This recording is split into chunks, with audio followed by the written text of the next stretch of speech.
कोई एब्सेंट हुआ तो? क्लास रिकॉर्डिंग भेज दो। Fees collection? ऑटोमेटिक। मार्केटिंग कैसे करेंगे? टीचमेंट वेबसाइट बना के देगा ना। टीचमेंट? अब पूरे इंडिया को मैथ्स पढ़ाओ सर। चाहे जैसी भी जरूरत हो, टीचमेंट पे टीचिंग आसान है। आज ही डाउनलोड करें टीचमेंट, इंडिया का नंबर 1 टीचिंग ऐप। जय हिंद, वंदे मातरम। स्वागत है सभी साथियों का स्टडी एग्जाम एकेडमी के ऑनलाइन प्लेटफॉर्म पर। तो साथियों, अपनी इंडियन हिस्ट्री की क्लास जिसका आप सभी विद्यार्थियों को काफ़ी लंबे टाइम से इंतज़ार था, जितने भी विद्यार्थी एसएससी जीडी, सब इंस्पेक्टर पटवारी, ग्राम विकास अधिकारी, इसके अलावा पुलिस कांस्टेबल, वन रक्षक, वनपाल, बीएसटीसी, पीटीटी, किसी भी एग्ज़ाम की यदि आप तैयारी कर रहे हैं जिसमें इंडिया का जीके आता है, इंडिया हिस्ट्री का एक टॉपिक शामिल है, सभी के लिए ये क्लास रामबाण साबित होने वाली है। इसलिए आपसे रिक्वेस्ट है कि इस क्लास को ज़्यादा से ज़्यादा लाइक और शेयर करें और अपने व्हाट्सएप स्टेटस पर आप ज़रूर लगाएं। एक ही क्लास में हम प्राचीन भारत का संपूर्ण इतिहास कवर करने जा रहे हैं, वो भी टेस्ट सीरीज़ के रूप में। टॉप आपको क्वेश्चन मिलने वाले हैं जो पिछली परीक्षाओं में पूछे गए हैं और जो आगे परीक्षा में पूछे जाएंगे। इस क्लास को देखने के बाद आपको इंडिया हिस्ट्री का कोई क्वेश्चन बाहर से देखने को नहीं मिलेगा, क्योंकि हम हड़प्पा यानी सिंधु घाटी सभ्यता से स्टार्ट कर रहे हैं। यहाँ बात करें सिंधु घाटी सभ्यता या हड़प्पा सभ्यता, इसका दूसरा नाम हड़प्पा सभ्यता भी है। इसका यदि काल आपको पूछा जाए तो ये 1700 यानी कि 2500 ईसा पूर्व से लेकर 1725 यानी 1750 ईस्वी पूर्व तक का इसका काल है, ईसा पूर्व तक। तो ये भी आप ध्यान रखना, इसका समय है। तो स्टार्ट करते हैं। पहला क्वेश्चन आ चुका है। जिस भी विद्यार्थी को आंसर आ रहा है वो नीचे कमेंट बॉक्स में ज़रूर बताएं।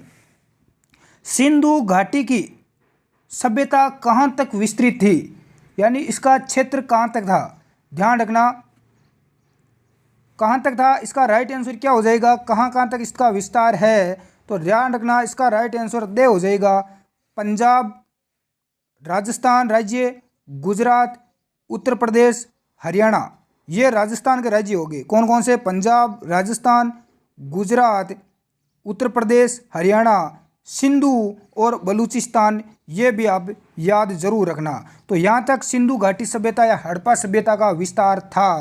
काफ़ी महत्वपूर्ण क्वेश्चन है और पूछा गया एग्जाम में। सेकंड क्वेश्चन स्क्रीन पर आ चुका है आपके सामने।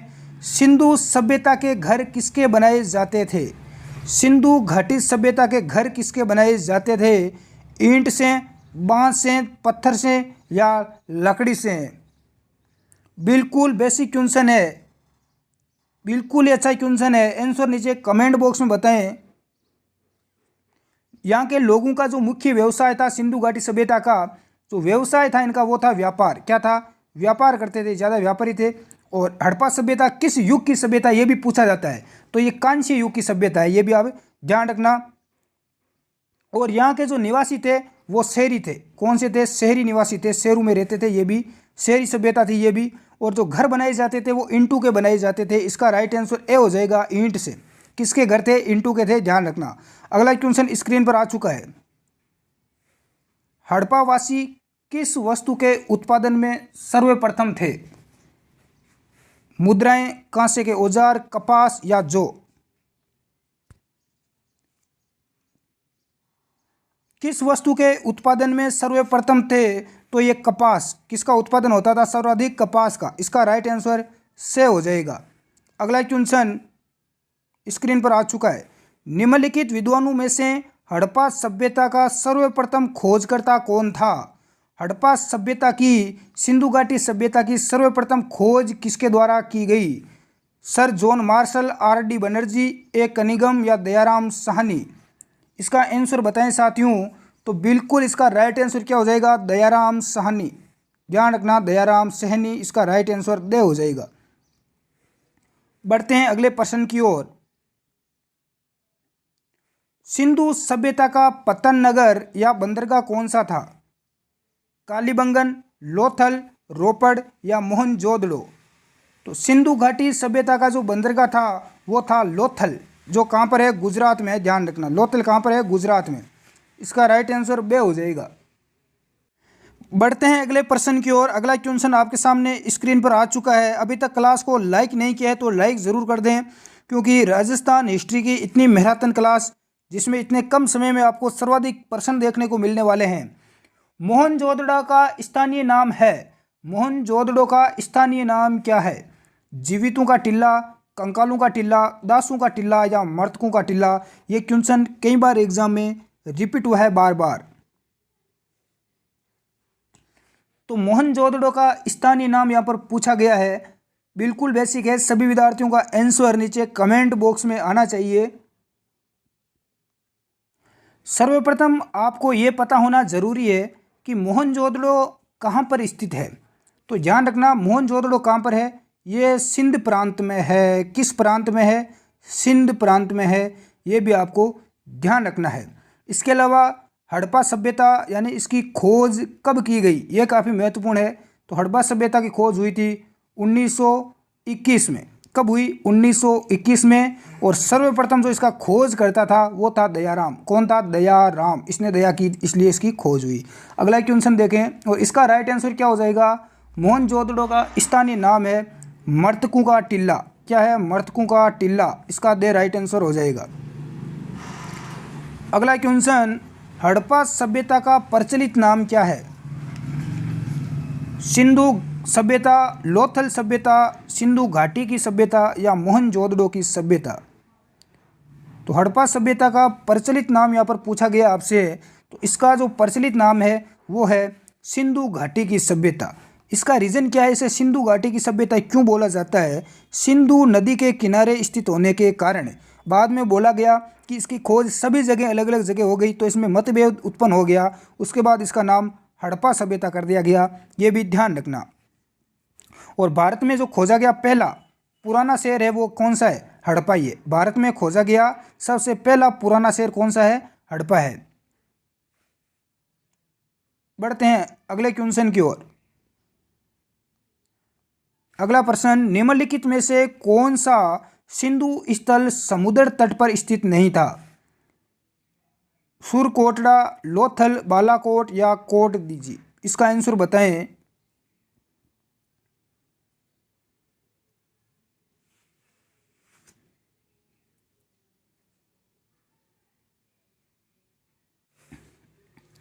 तो देखो, जो सुरकोटड़ा है ये समुद्र तट पर है।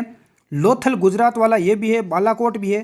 तो इसका राइट आंसर यहाँ पर हो जाएगा कोट दीजी। इसका राइट आंसर दे हो जाएगा।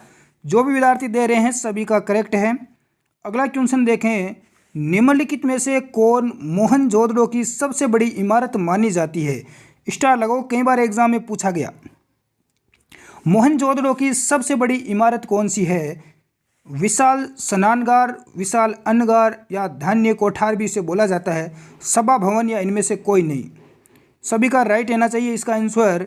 तो बिल्कुल ए हो जाएगा, विशाल स्नानघर, जो कि सबसे बड़ी इमारत मानी गई है। बढ़ते हैं अगले क्वेश्चन की ओर। स्क्रीन पर आ चुका है आपके सामने। सूची 1 और सूची 2 के साथ आपको सुमेलित करना है और सूचियों के नीचे दिए गए कूट का प्रयोग करके सही उत्तर आपको चुनना है। नीचे यहाँ पर ये कूट भी दिए गए हैं, यहाँ पर आप देख सकते हैं। तो यहाँ पर हम देखते हैं सूची 1 और सूची 2 दोनों का हमें क्या करना है? मिलान करना है। पहला है अपना लोथल, दूसरा कालीबंगन, धोलावीरा या बनवाली। तो इसका राइट आंसर क्या हो जाएगा? एक तरफ दिया हुआ है जूता हुआ खेत, गोदीबाड़ा, पक्की मिट्टी की बनी हुई हल्की प्रतिकृति, इसके अलावा हड़प्पाई लिपि के बड़े आकार के 10 चिन्हों वाले शिलालेख। देखते हैं करेक्ट आंसर क्या होता है इसका। तो ध्यान देना, सबसे पहले लोथल। तो लोथल की बात करें तो इसका मिलान किससे हो जाएगा? बिल्कुल गोदीबाड़ा। अगली बात करें कालीबंगन, तो कालीबंगन का मिलान किससे होगा? जूता हुआ खेत यहाँ पर मिला है कालीबंगा में। कालीबंगा में क्या मिला? जूता हुआ खेत। अगली बात करें अपन धोलावीरा की, तो धोलावीरा में क्या मिले हैं? हड़प्पाई लिपि के बड़े आकार के 10 चिन्हों वाला एक शिलालेख मिला है। बनावली में क्या मिली है? पक्की मिट्टी से बनी हुई हल्की प्रतिकृति कहाँ मिली है? बनवाली में। तो यहाँ पर इसका राइट आंसर क्या हो जाएगा? बिल्कुल इसका राइट आंसर यहाँ पर बे हो जाएगा।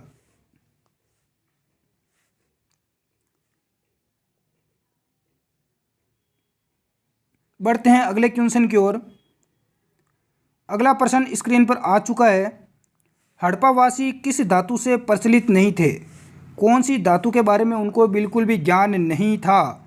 सोना, चांदी, तांबा एवं कांसा, टीन एवं शीशा या लोहा? तो इसका राइट आंसर क्या हो जाएगा? तो बिल्कुल इसका राइट आंसर यहाँ पर दे हो जाएगा लोहा। लोहे से बिल्कुल भी वो लोग परिचित बिल्कुल भी नहीं थे। ध्यान रखना, लोहा। अगला प्रश्न आपके सामने स्क्रीन पर आ चुका है। बिल्कुल सवाई त्रियोत्तर भारत में सबसे अधिक संख्या में हड़प्पायुगीन स्थलों की खोज किस प्रांत में हुई है? सबसे ज़्यादा हड़प्पायुगीन स्थलों की खोज किस प्रांत में हुई है? गुजरात, राजस्थान, पंजाब, हरियाणा, उत्तर पश्चिमी उत्तर प्रदेश? तो सर्वाधिक खोज हुई है गुजरात में। इसका राइट आंसर ए हो जाएगा, गुजरात। बढ़ते हैं अगले क्वेश्चन की ओर। निम्नलिखित में से कौन सी फसल हड़प्पाकालीन लोगों का मुख्य खाद्यान्न नहीं था? जो, दालें, चावल या गेहूं? तो किस खाद्यान्न से बिल्कुल भी वो लोग बिल्कुल परिचित नहीं थे? तो इसका राइट आंसर से हो जाएगा, चावल। बाकी वो लोग सभी जितनी भी फसलें हैं, जो दालें, गेहूं, इनसे परिचित बिल्कुल थे, चावल से नहीं थे। अगला क्वेश्चन।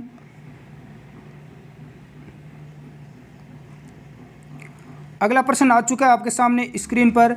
सूची 1 और सूची 2 को सुमेलित करना है और जो नीचे कोड दिए गए हैं उनका आपको चयन करना है। तो यहाँ पर सूची 1 है और यहाँ पर सूची 2 है। इधर दिया हुआ है मांडा, दायमाबाद, कालीबंगा और राखीगढ़ी। इनका मिलान करना है, किस राज्य से इनका संबंध है। तो ध्यान रखना, मांडा कहाँ पर है? जम्मू कश्मीर में है। दूसरी बात करें दायमाबाद, तो दायमाबाद कहाँ पर है? महाराष्ट्र में है। कालीबंगा की बात करें तो राजस्थान, हनुमानगढ़ राजस्थान में है, सभी को पता है। इसके अलावा बात करें राखीगढ़ी, तो ये है हरियाणा राज्य में। तो ये सभी आपके सामने में आ चुका होगा। तो इसका करेक्ट आंसर यहाँ पर क्या हो जाएगा? कौन सा कोड सुमेलित होगा? तो से हो जाएगा। बढ़ते हैं अगले प्रश्न की ओर। हड़प्पाकालीन स्थलों में अभी तक किस धातु की प्राप्ति नहीं हुई है? कौन सी धातु अभी तक नहीं मिली है? तांबा, स्वर्ण, चांदी या लोहा? बिल्कुल अभी तक लोहे की प्राप्ति नहीं हुई है, यानी वो लोग लोहे से बिल्कुल भी परिचित नहीं थे। अगला क्वेश्चन। किस पशु के अवशेष सिंधु घाटी सभ्यता में प्राप्त नहीं हुए हैं? शेर, घोड़ा, गाय और हाथी? कौन से पशु के? बिल्कुल यहाँ पर आंसर नीचे कमेंट बॉक्स में करें। तो शेर के, किसके? शेर के। बल्कि घोड़ा, गाय और हाथी, इन तीनों के अवशेष मिले हैं, लेकिन शेर के कोई भी अवशेष नहीं मिला है। बढ़ते हैं अगले क्वेश्चन की ओर। आर्य शब्द का शाब्दिक अर्थ है। बोला जाता है कि सिंधु घाटी सभ्यता के लोग आर्य थे। तो आर्य शब्द का शाब्दिक अर्थ क्या है? वीर या योद्धा, श्रेष्ठ या कुलीन, पुरोहित या विद्वान? तो आर्य शब्द का जो शाब्दिक अर्थ होता है वो होता है श्रेष्ठ या कुलीन। इसका राइट आंसर क्या हो जाएगा? बे हो जाएगा, श्रेष्ठ या कुलीन व्यक्ति। बढ़ते हैं अगले क्वेश्चन की ओर। साथियों यहाँ पर बात आई है आर्यों की बात आई है, तो हम यहाँ पर बात कर रहे हैं वैदिक सभ्यता की। किसकी बात कर रहे हैं? वैदिक काल की बात कर रहे हैं। ध्यान रखना, हड़प्पाकालीन अपनी समाप्त हो गई है सिंधु घाटी सभ्यता। अब वैदिक काल की हम बात कर रहे हैं। तो वैदिक काल में आर्य शब्द का जो शाब्दिक अर्थ है वो है श्रेष्ठ या कुलीन व्यक्ति।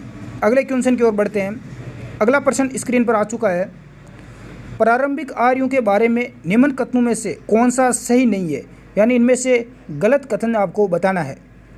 वह संस्कृत बोलने वाले थे, वे घुड़सवारी किया करते थे, वह कई झुंडों में भारत पहुँचे, वह मुख्यतः नगरों में निवास करते थे। तो इसका राइट आंसर क्या हो जाएगा? तो इसका जो राइट आंसर है वो नीचे कमेंट बॉक्स में बताएं। बिल्कुल जुड़े रहें, आज आपकी हिस्ट्री लगभग कंप्लीट हो जाएगी। जो महत्वपूर्ण क्वेश्चन है, तो इसका राइट आंसर यहाँ पर कौन सा सही नहीं है? तो इसका राइट आंसर दे हो जाएगा, वह मुख्यतः नगरों में निवास करते थे। इसके अलावा वह संस्कृत बोलते थे, घुड़सवारी भी करते थे और झुंडू में भी भारत पहुँचे थे। इसका राइट आंसर दे हो जाएगा। बढ़ते हैं अगले प्रश्न की ओर। अगला क्वेश्चन आपके सामने स्क्रीन पर आ चुका है। इनमें से किस फसल का ज्ञान वैदिक काल के लोगों को नहीं था? कौन सी फसल का ज्ञान वैदिक काल के लोगों को नहीं था? सिंधु घाटी हड़प्पा सभ्यता में हमने बात की, तो वहाँ पर उनको किस फसल का ज्ञान नहीं था? चावल का, किसका? चावल का। तो इसमें यहाँ पर वैदिक काल में पूछा गया है जो गेहूँ, चावल या तंबाकू, तो बिल्कुल इसका राइट आंसर डी हो जाएगा। तंबाकू का बिल्कुल भी उनको ज्ञान नहीं था, बाकी जो गेहूँ चावल का इनको बिल्कुल ज्ञान था, यानी इससे ये परिचित थे बिल्कुल। अगले क्वेश्चन की बात करें तो अगला प्रश्न है गायत्री मंत्र। गायत्री मंत्र किस पुस्तक में मिलता है? तो गायत्री मंत्र हमें किस पुस्तक में देखने को मिलता है, ये आपको पूछा गया है। ऋग्वेद, यजुर्वेद, उपनिषद या भगवत गीता, ये कई बार एग्जाम में पूछा गया। तो इसका राइट आंसर क्या हो जाएगा? गायत्री मंत्र बिल्कुल किस पुस्तक में हमें देखने को मिलता है?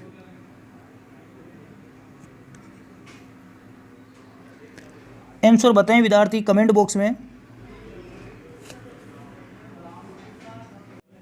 तो बिल्कुल इसका राइट आंसर जो भी विद्यार्थी ए दे रहे हैं, ऋग्वेद, बिल्कुल राइट है। ये कई बार एग्जाम में पूछा हुआ प्रश्न है, ध्यान रखना। अगले क्वेश्चन की बात करें तो न्याय दर्शन को प्रचारित किया था, बिल्कुल चारवाक, गौतम, कपिल या जेमिनी। न्याय दर्शन को किसने प्रचारित किया था? इसका राइट आंसर बे हो जाएगा गौतम ने। किसने? गौतम ने। इसका राइट आंसर बे सभी का राइट है, ये कई एग्जाम में पूछा गया क्वेश्चन है। अगला प्रश्न, प्राचीन भारत में निष्क से जाने जाते थे। प्राचीन भारत में निष्क से कौन जाने जाते थे? निष्क से सोने के आभूषण, गायें, तांबे के सिक्के या चांदी के सिक्के। तो इसका राइट आंसर ए हो जाएगा सोने के आभूषण। अगला प्रश्न, योग दर्शन के प्रतिपादक कौन है? पतंजलि, गौतम, जेमिनी या शंकराचार्य। तो योग दर्शन के प्रतिपादक कौन है? काफ़ी महत्वपूर्ण क्वेश्चन, कई बार पूछा गया, बाबा रामदेव जी वाला। तो इसके जो प्रदर्शक है वो कौन है? प्रतिपादक पतंजलि है। बिल्कुल ए राइट आंसर हो जाएगा। सभी विद्यार्थियों को आंसर पता है, अच्छी बात है। अगले क्वेश्चन की बात करें तो उपनिषद पुस्तकें हैं। उपनिषद जो पुस्तक है वो किस पर आधारित है? धर्म पर, योग, विधि या दर्शन। तो बिल्कुल ये दर्शन पर लिखी गई पुस्तक है उपनिषद। इसका राइट आंसर दे हो जाएगा। बढ़ते हैं अगले क्वेश्चन की ओर। वेदों की संख्या है, वेदों की संख्या कितनी है? कुल कितने वेद है? 2, 3, 4 या 5? तो वेदों की संख्या कितनी है? आंसर बताएं कमेंट बॉक्स में। तो वेदों की संख्या 4 है। कौन कौन से वेद हैं? ऋग्वेद, यजुर्वेद, सामवेद और अथर्ववेद। बिल्कुल अथर्ववेद सभी का राइट है, 4 टोटल वेद है। अगले प्रश्न की बात करें तो कौन से 3 वेद संयुक्त रूप से त्रि और वेदत्री कहलाते हैं? कौन से वेद है जो त्रि या वेदत्री कहलाते हैं? कौन से? ऋग्वेद, यजुर्वेद, सामवेद। बताएं देखें कौन से हैं। बिल्कुल सभी का आंसर आना चाहिए कमेंट बॉक्स में। इसका राइट आंसर ए हो जाएगा, ऋग्वेद, यजुर्वेद और सामवेद कहलाते हैं। अगला क्वेश्चन, भारत के प्राचीन में प्रयुक्त होने वाले सत्यमेव जयते किस उपनिषद से लिया गया है? भारत का प्राचीन है उसमें क्या लिखा हुआ है? सत्यमेव जयते, यानी सत्य की क्या होती है? विजय होती है। ये किस उपनिषद से लिया गया है? मुंडेक उपनिषद, कट उपनिषद, इस उपनिषद या वरदारण्य उपनिषद। इसका राइट आंसर क्या हो जाएगा? बिल्कुल जो विद्यार्थी ए दे रहे हैं मुंडेक उपनिषद, उन सभी का राइट आंसर होगा। बढ़ते हैं अगले प्रश्न की ओर। ऋग्वैदिक आर्यों का मुख्य व्यवसाय क्या था? कृषि, पशुपालन, शिक्षा या व्यवसाय? ऋग्वैदिक आर्यों का मुख्य व्यवसाय था पशुपालन। क्या था? पशुओं को पालना। बिल्कुल पशु पालन करते थे, पशुओं को पालते थे। अगला क्वेश्चन देखें और हड़प्पा कालीन की बात करें तो उनका था व्यवसाय, बिल्कुल व्यापार था उनका। भारतीय संगीत यानी भारतीय संगीत का आदि ग्रंथ किसे कहा जाता है? ऋग्वेद, उपनिषद, यजुर्वेद और सामवेद। तो भारतीय संगीत का आदि ग्रंथ किसे बोला जाता है? तो ये बोला जाता है सामवेद को। किसको? सामवेद को बोला जाता है। अगले प्रश्न की बात करें तो प्रथम विधि निर्माता कौन है? प्रथम विधि के निर्माता कौन है? मनु, चाणक्य, चंद्रगुप्त या सेल्यूकस? इसका राइट आंसर ए हो जाएगा, मनु है। कौन है? मनु। अगला प्रश्न, वैदिक युग में प्रचलित लोकप्रिय शासन प्रणाली कौन सी थी? वैदिक काल में कौन सी शासन प्रणाली प्रचलित थी? निरकुंश, प्रजातंत्र, गणतंत्र या वंशानुगत राजतंत्र? तो कौन सी यहाँ पर शासन प्रणाली थी वैदिक काल में? ये प्रश्न काफ़ी महत्वपूर्ण है।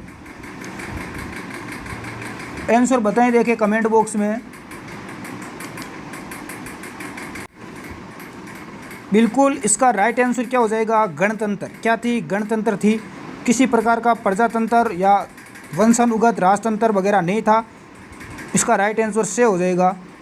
अगला प्रश्न, इनमें से सबसे प्राचीन वेद कौन सा है? 4 वेद है, ऋग्वेद, यजुर्वेद, सामवेद या अथर्ववेद? इनमें से सबसे प्राचीन वेद कौन सा है? तो सबसे प्राचीन वेद कौन सा है? ऋग्वेद है। इसका राइट आंसर ए हो जाएगा। ए जो भी विद्यार्थी दे रहे हैं सभी का राइट आंसर है। बढ़ते हैं अगले क्वेश्चन की ओर।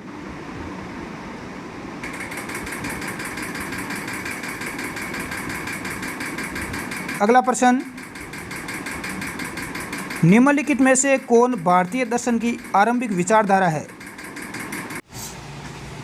इसका राइट आंसर क्या हो जाएगा? ए हो जाएगा, सांख्य। भारतीय दर्शन की आरंभिक विचारधारा क्या है? सांख्य इसका राइट आंसर हो जाएगा। बढ़ते हैं अगले प्रश्न की ओर। अगला क्वेश्चन आपके सामने स्क्रीन पर आ चुका है। इनको आपको सुमेलित करना है। सूची 1 और सूची 2 आपको दे रखी है और नीचे कुछ कूट दिए हुए हैं, इनको सुमेलित करना है। सुमेलित वाले क्वेश्चन आजकल एग्जाम में ज़्यादा पूछे जाते हैं। एक तरफ ऋग्वेद है, अर्थवेद है, अथर्ववेद, यजुर्वेद और सामवेद, चारों वेद दिए गए हैं और इधर दिया गया है इनका संबंध यहाँ पर किससे है, तो इनका आपको आंसर बताना है। तो इसका राइट आंसर क्या हो जाएगा? तो यहाँ पर देखें, जो अथर्ववेद है इसमें औषधियों से संबंधित जानकारी आपको देखने को मिलेगी। यदि ऋग्वेद की बात करें तो ऋग्वेद में आपको ईश्वर की महिमा मिलेगी। यदि यजुर्वेद की बात करें तो इसके अंदर आपको क्या मिलने वाली है? इसमें आपको बलिदान विधि आपको मिलेगी और सामवेद में आपको संगीत का ज्ञान मिलेगा। तो आई होप आपको समझ में आ चुका होगा। नहीं आया है तो एक बार आप रोक कर देख सकते हैं। इसका राइट आंसर ए हो जाएगा। ठीक है, बढ़ते हैं अगले क्वेश्चन की ओर। चरक संहिता नामक पुस्तक किस विषय से संबंधित है? चरक के द्वारा एक ग्रंथ लिखा गया चरक संहिता, ये पुस्तक किस विषय से संबंधित है? अर्थशास्त्र, राजनीति, चिकित्सा या धर्म? इसका राइट आंसर क्या हो जाएगा? चिकित्सा। बिल्कुल, चिकित्सा जितनी भी डॉक्टर विद्या है, डॉक्टरों की चिकित्सा संबंधी जितनी भी जानकारी है वो आपको इस ग्रंथ में मिल जाएगी, चरक संहिता में। अगला क्वेश्चन आपके सामने स्क्रीन पर आ चुका है। प्राचीन व्याकरण अष्टाध्यायी के रचनाकार कौन है? अष्टाध्यायी कई बार एग्जाम में पूछा गया। गौतम, कपिल, पतंजलि या पाणिनि? तो बिल्कुल बेसिक क्वेश्चन है। इसका राइट आंसर दे हो जाएगा। पाणिनि जो भी विद्यार्थी बता रहे हैं उन सभी का राइट आंसर है। अगला क्वेश्चन स्क्रीन पर आ चुका है आपके सामने। निम्न में से कौन सी स्मृति प्राचीनतम है? सबसे प्राचीन यानी पुरानी स्मृति कौन सी है? मनु स्मृति, याज्ञवल्क्य की स्मृति, नारद की स्मृति या पाराशर स्मृति? बिल्कुल इसका आंसर बताएं। तो सबसे जो प्राचीन यानी पुरानी जो स्मृति है वो है मनु स्मृति। इसका राइट आंसर ए हो जाएगा। जो भी विद्यार्थी कमेंट बॉक्स में ए आंसर दे रहे हैं उन सभी का बिल्कुल यहाँ पर राइट आंसर है। इस क्लास में अंत तक बने रहें। पूरी आपके हिस्ट्री, इंडिया हिस्ट्री के जितने भी महत्वपूर्ण क्वेश्चन है सारे आपको यहाँ पर कंप्लीट करवा दिए जाएंगे और इसकी पीडीएफ भी हमारी टेलीग्राम ग्रुप में आपको मिल जाएगी, लेकिन आंसर नहीं मिलेंगे पीडीएफ में, इसलिए इस क्लास को पूरा ज़रूर देख लें। अगला क्वेश्चन, आदि काव्य की संज्ञा किसे दी गई है? आदि काव्य की संज्ञा किसे दी गई है? रामायण, महाभारत, गीता या भागवत पुराण? इस क्वेश्चन का आंसर कमेंट बॉक्स में दें। तो आदि काव्य की संख्या किसे दी गई है? इसका राइट आंसर क्या हो जाएगा? रामायण हो जाएगा। क्या हो जाएगा?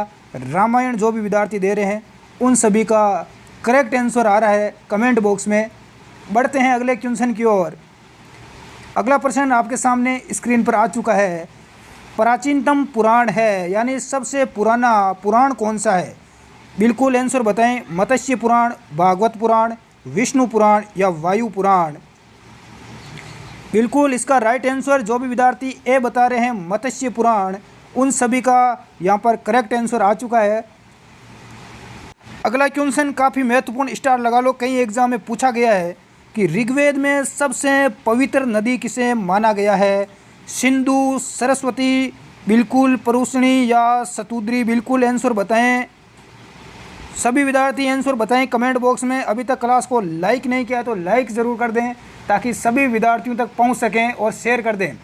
तो इसका राइट आंसर बे हो जाएगा सरस्वती नदी, जो कि वर्तमान में क्या हो चुकी है? विलुप्त हो चुकी है। बढ़ते हैं अगले क्वेश्चन की ओर। अगला प्रश्न आपके सामने स्क्रीन पर आ चुका है। वैदिक समाज की आधारभूत इकाई क्या थी? वैदिक समाज की आधारभूत इकाई क्या थी? कुल या कुटुंब इसे बोला जाता है, ग्राम, विष या जन? बिल्कुल आंसर बताएं कमेंट बॉक्स में। वैदिक समाज की आधारभूत इकाई क्या थी? तो इसका राइट आंसर ए हो जाएगा कुल, या इसे कुटुंब भी बोला जाता है। बढ़ते हैं साथियों अगले प्रश्न की ओर। अगला क्वेश्चन स्क्रीन पर आ चुका है। ऋग्वेद में कुल कितने मंडल है? ऋग्वेद में कितने मंडल है? 7, 8, 9 या 10? इसका आंसर बताएं कमेंट बॉक्स में कि ऋग्वेद में कुल कितने मंडल है। तो इसका राइट आंसर, तो साथियों ऋग्वेद में कुल मंडल कितने हैं? तो इसका राइट आंसर दे हो जाएगा 10 मंडल है। मंडल कितने हैं? 10 है। और यहाँ पर पूछा जाता है सूक्त कितने हैं? ऋग्वेद में सूक्त कितने हैं? तो 1028 है। कितने हैं? 1028। और मंत्र कितने हैं? 10,562 मंत्र है। कितने हैं? 10,562 मंत्र है। आई होप आपको समझ में आ गया होगा। बढ़ते हैं अगले प्रश्न की ओर। अगला क्वेश्चन स्क्रीन पर आ चुका है। आर्य भारत में संभवतः आए। आर्य भारत में कहाँ से आए थे ये आपको बताना है। यूरोप से, मध्य एशिया से या पूर्वी एशिया या अन्य क्षेत्रों से? तो आर्य भारत में कहाँ से आए थे? इसका आंसर क्या हो जाएगा?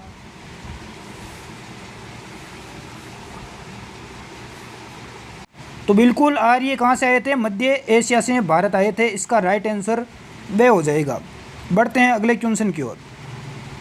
अगला प्रश्न आ चुका है। कौन सा वेद अंशतः गद्य रूप में भी रचित है? गद्य रूप में कौन सा वेद है वो रचित है? बाकी सभी पद्य में आपको मिलेंगे। ऋग्वेद, यजुर्वेद, सामवेद? बिल्कुल इसका राइट आंसर क्या हो जाएगा? तो गद्य रूप में रचित वेद कौन सा है? तो बिल्कुल यजुर्वेद है। जो भी विद्यार्थी बे आंसर दे रहे हैं उन सभी का यहाँ पर राइट हो जाएगा। बढ़ते हैं अगले प्रश्न की ओर। अगला प्रश्न आ चुका है कि ऋग्वेद में सूक्त कितने हैं? अभी मैं आपको पहले ही बता चुका हूँ, तो इसका आप आंसर बताएं कमेंट बॉक्स में। 1017, 1020, 1028 या 1128? इसका आंसर क्या हो जाएगा? अभी मैंने आपको बताया था कि ऋग्वेद में सूक्त कितने हैं, मंडल 10 है, और मंत्र कितने हैं। तो इसका राइट आंसर बिल्कुल से हो जाएगा 1028 सूक्त है। इसका राइट आंसर से हो जाएगा। बढ़ते हैं अगले क्वेश्चन की ओर। पूर्व वैदिक आर्यों का धर्म प्रमुखतः था, यानी पूर्व जो वैदिक आर्य थे उनका धर्म क्या था? यहाँ पर धर्म पूछा गया है। भक्ति, मूर्ति पूजा करना और यज्ञ करना, प्रकृति की पूजा और यज्ञ करना, प्रकृति की पूजा और भक्ति करना? तो इसका करेक्ट आंसर क्या हो जाएगा? कमेंट बॉक्स में बताएं। तो इसका राइट आंसर यहाँ पर जो भी विद्यार्थी से दे रहे हैं प्रकृति की पूजा और यज्ञ करना उनका प्रमुख धर्म था, प्रकृति की पूजा करना और यज्ञ करना। बढ़ते हैं अगले प्रश्न की ओर। अगला क्वेश्चन आपके सामने स्क्रीन पर आ चुका है। निम्नलिखित में से किसे भारतीय परमाणुवाद का जनक कहा जाता है? परमाणुवाद का जनक किसे कहा जाता है? ये सिद्धांत किसने दिया? महर्षि कपिल, महर्षि गौतम, महर्षि कणाद या पतंजलि, या इनमें से कोई नहीं? इसका राइट आंसर क्या हो जाएगा? बिल्कुल जो भी विद्यार्थी से बता रहे हैं महर्षि कणाद, उन सभी का राइट आंसर हो जाएगा। बढ़ते हैं अगले क्वेश्चन की ओर। गायत्री मंत्र की रचना किसने की थी? अगला प्रश्न पूछा गया है, गायत्री मंत्र की रचना किसके द्वारा की गई? काफ़ी अच्छा क्वेश्चन है। तो इसका राइट आंसर क्या हो जाएगा साथियों? कमेंट बॉक्स में ज़रूर बताएं। तो इसका राइट आंसर बे हो जाएगा विश्वामित्र। क्या हो जाएगा, विश्वामित्र हो जाएगा। तो पाली ग्रंथों में गांव के मुखिया को भोजक या ग्राम भोजक कहा जाता है। इसका राइट आंसर बे हो जाएगा। बढ़ते हैं अगले क्वेश्चन की ओर। अब हम आ चुके हैं महाजनपद काल में। सबसे पहले हमने सिंधु घाटी सभ्यता, हड़प्पा सभ्यता के बारे में बात की, उसके बाद वैदिक काल के बारे में। अब हम बात करेंगे महाजनपद काल। इसका काल यदि पूछा जाए महाजनपद काल का तो 600 ईसा पूर्व से लेकर 325 ईसा पूर्व। अगला क्वेश्चन, उज्जैन का प्राचीन नाम क्या था? उज्जैन का पुराना नाम यहाँ पर आपसे पूछा गया है, तो इसका राइट आंसर बताएं। देखें, उज्जैन का प्राचीन नाम क्या हो जाएगा? ए हो जाएगा अवंतिका। बिल्कुल अवंतिका हो जाएगा। जो भी विद्यार्थी ए आंसर दे रहे हैं सभी का यहाँ पर करेक्ट आंसर है। बढ़ते हैं अगले प्रश्न की ओर। नंद वंश का संस्थापक कौन था? नंद वंश का संस्थापक कौन था? बिल्कुल बताएं, नंद वंश का संस्थापक कौन था? बिल्कुल इसका राइट आंसर ए हो जाएगा महापद्मानंद। क्या हो जाएगा? और अंतिम शासक कौन था? घनानंद था। कौन था? घनानंद। बिल्कुल। बढ़ते हैं अगले क्वेश्चन की ओर। बढ़ते हैं अगले क्वेश्चन की ओर। अगला प्रश्न आ चुका है। ग्रीक या यूनानी लेखों द्वारा किसे अगरमीज या जेंडरमीज कहा गया है? अजातशत्रु, कालाशोक, महापद्मानंद या घनानंद? इसका करेक्ट आंसर क्या हो जाएगा? बिल्कुल यहाँ पर हो जाएगा डी, घनानंद, जो कि इस वंश का अंतिम यहाँ पर शासक था। और इसको किसने मारा था? चंद्रगुप्त मौर्य ने। इसकी हत्या की थी चंद्रगुप्त मौर्य ने। अगले क्वेश्चन की बात करें, प्राचीन भारत में पहला विदेशी आक्रमण किसके द्वारा किया गया? प्राचीन भारत में पहला विदेशी आक्रमण किसके द्वारा हुआ?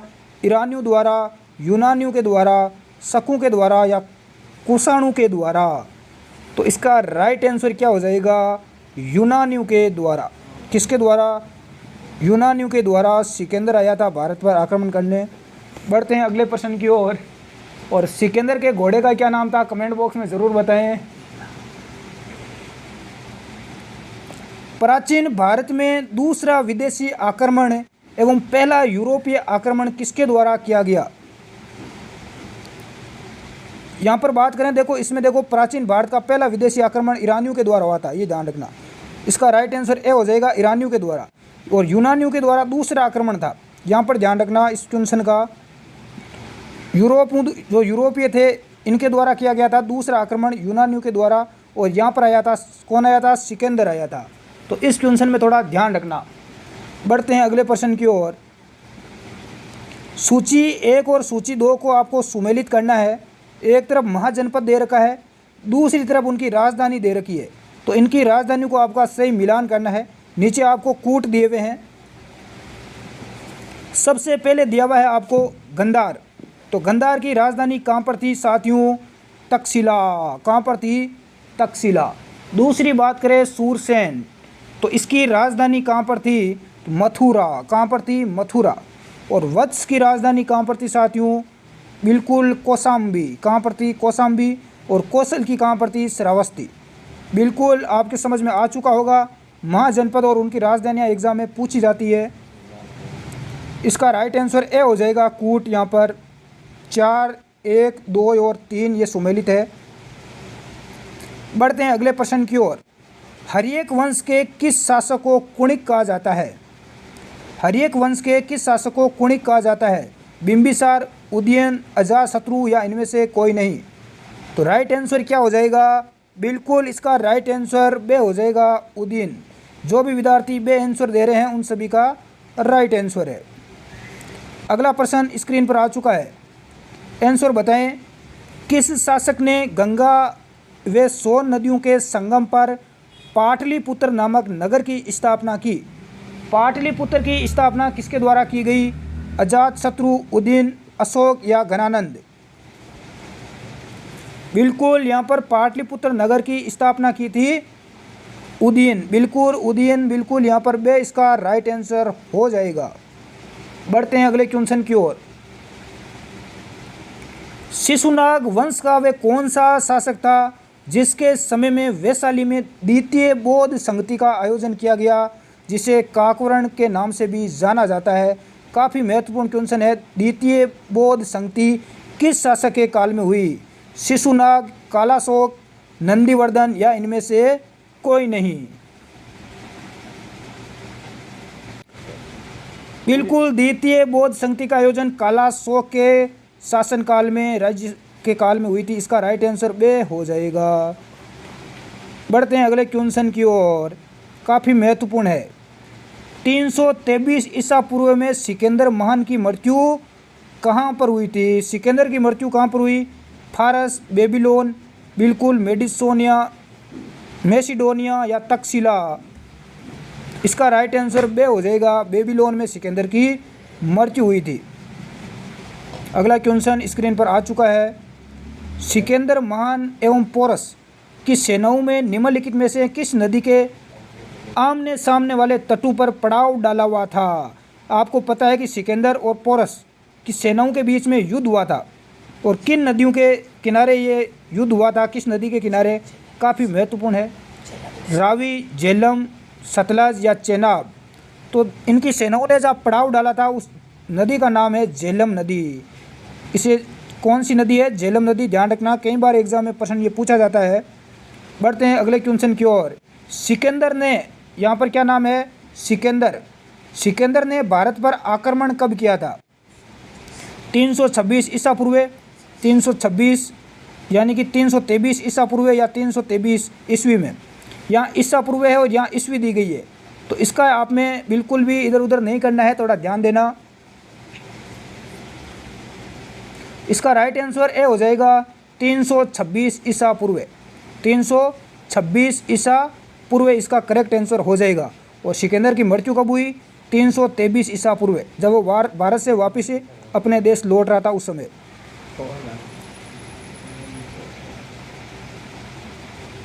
मगध की प्रथम राजधानी कौन सी थी? मगध साम्राज्य की पहली राजधानी कौन सी थी? पाटलिपुत्र, वैशाली, गिरिवर्ध या चंपा? तो इसकी राजधानी थी, इसका दूसरा नाम राजगृह भी है। क्या नाम है? राजगृह।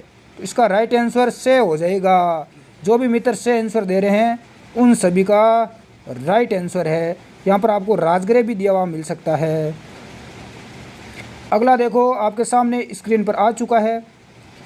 किस शासक के द्वारा सर्वप्रथम पाटलिपुत्र का राजधानी के रूप में चयन किया गया? पहले राजधानी कहाँ पर थी? राजगृह थी। अब राजगृह से पाटलिपुत्र राजधानी किस शासक ने बनाई? अजातशत्रु, कालाशोक, उदयन या कनिष्क? आंसर कमेंट बॉक्स में बताएं। ये क्वेश्चन काफ़ी महत्वपूर्ण है और जो प्राचीन भारत के इतिहास से प्रश्न यहीं से निकलते हैं और कोई बड़ा क्वेश्चन यहाँ पर नहीं आता है। तो बिल्कुल उदयन हो जाएगा, सही राइट आंसर से हो जाएगा। अगला प्रश्न, 16 महाजनपदों की सूची उपलब्ध है। 16 जो महाजनपद हमें देखने को मिलते हैं उनकी सूची किस में मिलती है? महाभारत में, अंगुत्तर निकाय में, संयुक्त निकाय में? इसका राइट आंसर क्या हो जाएगा? बिल्कुल इन सभी महाजनपदों की सूची मिलती है अंगुत्तर निकाय में। इसका राइट आंसर बे हो जाएगा। बढ़ते हैं अगले प्रश्न की ओर। क्लास में बने रहें। ये एक वीडियो ही प्राचीन भारत, विद्यार्थी बोलते हैं सर इंडिया का हिस्ट्री काफ़ी लंबी चौड़ी है, क्या करें? तो इस वीडियो को ढंग से क्लास को 2-3 बार देख लेना, आपके समझ में आ जाएगी पूरी हिस्ट्री। निम्नलिखित में से मगध का कौन सा राजा सिकंदर महान का समकालीन था? सिकंदर महान ने जब भारत पर अटैक किया उस समय मगध का शासक कौन था? बिल्कुल महापद्मानंद, गणानंद, सुकल्प या चंद्रगुप्त मौर्य? काफ़ी महत्वपूर्ण है। विद्यार्थी इन दोनों में ही गलती करते हैं कि इनमें से राइट क्या होगा। ये दोनों तो वैसे ही नहीं होने वाले। ये तो इसका जो मगध साम्राज्य एक तरफ से हम बोल सकते हैं इसका संस्थापक था। तो इसका राइट आंसर क्या हो जाएगा? बिल्कुल कौन था? गणानंद था। कौन था शासक? गणानंद था। और उसी समय यहाँ पर चंद्रगुप्त मौर्य का जो गुरु था चाणक्य, वो गणानंद के पास में आया था। अगले प्रश्न की बात करें तो नंद वंश का अंतिम सम्राट कौन था? तो नंद वंश का अंतिम सम्राट कौन था? गणानंद। कौन था? गणानंद। इसका राइट आंसर बे हो जाएगा। अगला प्रश्न आ चुका है स्क्रीन पर। भारत में सिक्कों और मुद्रा का प्रचलन कब हुआ? पहले भारत में सिक्के और मुद्रा बिल्कुल नहीं चलती थी, यानी कि जो वस्तुएं हैं इन्हीं का आपस में आदान प्रदान होता था। तो किसके शासनकाल में मुद्रा का प्रचलन हुआ? काफ़ी महत्वपूर्ण है। अशोक के शासनकाल में कनिष्क के 600 ईसा पूर्व या 300 ईसा पूर्व? बिल्कुल इसका आंसर बताएं कमेंट बॉक्स में। तो मुद्रा का प्रचलन हुआ था भारत में 600 ईसा पूर्व। कब हुआ था? 600 ईसा पूर्व।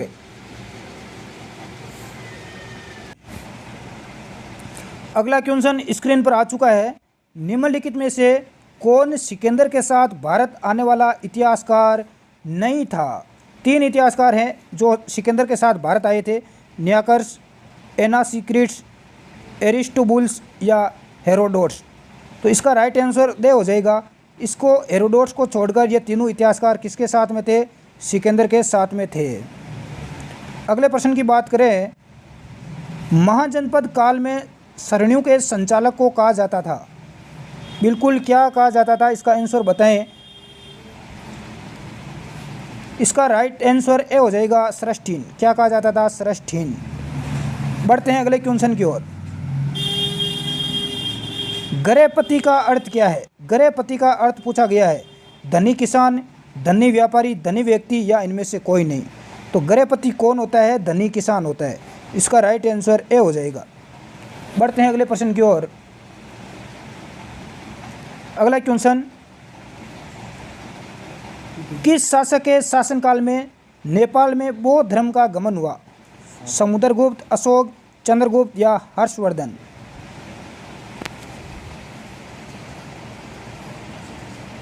अगला क्वेश्चन आपके सामने स्क्रीन पर आ चुका है। किस शासक के शासनकाल में नेपाल में बौद्ध धर्म का गमन हुआ? तो इसका करेक्ट आंसर हो जाएगा बे अशोक के काल में। बढ़ते हैं अगले क्वेश्चन की ओर। अगला प्रश्न आपके सामने स्क्रीन पर आ चुका है। सांची क्यों विख्यात है? सांची क्यों प्रसिद्ध है? चट्टान काटकर बनाए गए मंदिर के लिए, सबसे बड़ा बौद्ध स्तूप है, गुहा चित्रकारी के लिए या अशोक के शिलालेखों के लिए? तो सांची क्यों विख्यात है? क्योंकि यहाँ पर सबसे बड़ा बौद्ध स्तूप आपको देखने को मिलेगा। कौन सा? सांची का स्तूप। इसका राइट आंसर बे हो जाएगा। बढ़ते हैं अगले प्रश्न की ओर। अगला क्वेश्चन स्क्रीन पर आ चुका है। भगवान या स्वामी महावीर का जन्म किस क्षेत्रीय गोत्र में हुआ था? शाक्य, जांत्रिक, सल्लास या लिच्छवी? स्वामी महावीर का जन्म किस गोत्र में हुआ? बिल्कुल जांत्रिक। इसका राइट आंसर बे हो जाएगा। बढ़ते हैं अगले प्रश्न की ओर। महावीर की माता कौन थी? स्वामी महावीर की माता का क्या नाम था? यशोदा, अनोजा, त्रिशला या देवानंदी? बिल्कुल इसका राइट आंसर क्या हो जाएगा? त्रिशला। त्रिशला स्वामी महावीर की माता का नाम था। इसका राइट आंसर से हो जाएगा। बढ़ते हैं अगले प्रश्न की ओर।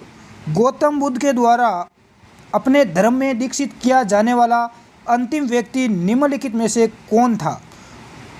आनंद, सारिपुत्र, बिल्कुल मोगलान या सुभद्र? इसका करेक्ट आंसर क्या हो जाएगा? इसका राइट आंसर सुभद्र हो जाएगा। दे जो भी विद्यार्थी बता रहे हैं उन सभी का राइट है। अगला क्वेश्चन स्क्रीन पर आ चुका है। प्राचीनतम विश्वविद्यालय कौन सा था? सबसे पुराना विश्वविद्यालय इनमें से कौन सा है? गांधार, कन्नौज, नालंदा या वैशाली? तो सबसे प्राचीन विश्वविद्यालय है नालंदा विश्वविद्यालय। इसका राइट आंसर से हो जाएगा। अगला प्रश्न, किस भाषा का ज़्यादा प्रयोग बौद्धवाद के प्रचार के लिए किया गया? किस भाषा का सबसे ज़्यादा प्रचार किया गया? तो इसका राइट आंसर से हो जाएगा पाली। कौन सी भाषा? पाली भाषा। अगला प्रश्न, महावीर की मृत्यु कहाँ पर हुई थी?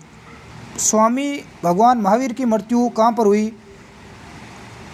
बिल्कुल श्रवण बेलगोला, लुम्बिनी, कूलगुमले या पावापुरी? तो इसका राइट आंसर क्या हो जाएगा? महावीर की मृत्यु कहाँ पर हुई? पावापुरी। कहाँ पर हुई? पावापुरी। इसका राइट आंसर दे हो जाएगा। अगला क्वेश्चन आ चुका है। बौद्ध धर्म एवं जैन धर्म दोनों के उपदेश किसके शासनकाल में दिए गए? बौद्ध धर्म और जैन धर्म दोनों के उपदेश किसके शासनकाल में दिए गए? बिंबिसार, अशोक, बिंदुसार या अकबर? बहुत ही अच्छा प्रश्न है, बिंबिसार के काल में। इसका राइट आंसर ए हो जाएगा, बिंबिसार। अगला प्रश्न देखो, गौतम बुद्ध ने अपना प्रथम उपदेश कहाँ दिया? गौतम बुद्ध ने अपना प्रथम उपदेश कहाँ दिया? बोध गया, लुम्बिनी, सारनाथ या कुशीनगर? तो कहाँ पर दिया था, इसका आंसर बताएं। गौतम बुद्ध ने अपना पहला उपदेश दिया था सारनाथ में। इसका राइट आंसर से हो जाएगा, सारनाथ। अगले प्रश्न की बात करें तो अपना अगला क्वेश्चन है, बौद्ध धर्म ग्रहण करने वाली पहली महिला कौन थी? बौद्ध धर्म को ग्रहण करने वाली पहली महिला कौन थी? यशोधरा, महामाया, महाप्रजापति गौतमी या बिंबा? ये क्वेश्चन कई एग्जाम में पूछा गया लाडलू, ध्यान रखना। इसका राइट आंसर क्या हो जाएगा? महाप्रजापति गौतमी हो जाएगा। इसका राइट आंसर से हो जाएगा। जो भी विद्यार्थी से बता रहे हैं सभी का राइट आ चुका है। अगला क्वेश्चन स्क्रीन पर आ चुका है। जो विद्यार्थी लेट जुड़े हैं लाइव में वो बाद में स्टार्टिंग से पूरा वीडियो देख लेना, एग्ज़ाम आराम से निकाल लोगे। बोध गया कहाँ पर स्थित है? पश्चिम बंगाल, उड़ीसा राज्य में, बिहार राज्य में या असम में? बोध गया कहाँ पर है? तो बिल्कुल इसका आंसर बताएं। जो भी विद्यार्थी से बता रहे हैं बिहार राज्य में, उन सभी का राइट आंसर है कहाँ पर है? बिहार में है। बढ़ते हैं अगले क्वेश्चन की ओर। जातक किसका ग्रंथ है? जातक किसका ग्रंथ है? वैष्णव, जैन, बौद्ध या शैव?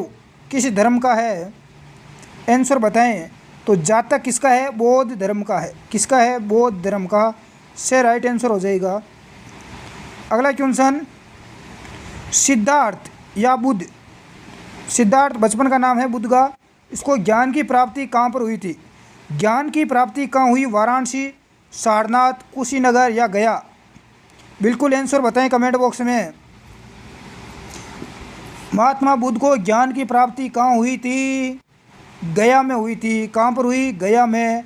इसका राइट आंसर क्या हो जाएगा? दे हो जाएगा। और महात्मा बुद्ध ने जो पहला प्रवचन दिया था वो सारनाथ में दिया था। इसे धर्म चक्र प्रवर्तन भी कहा जाता है, ये भी ध्यान रखना।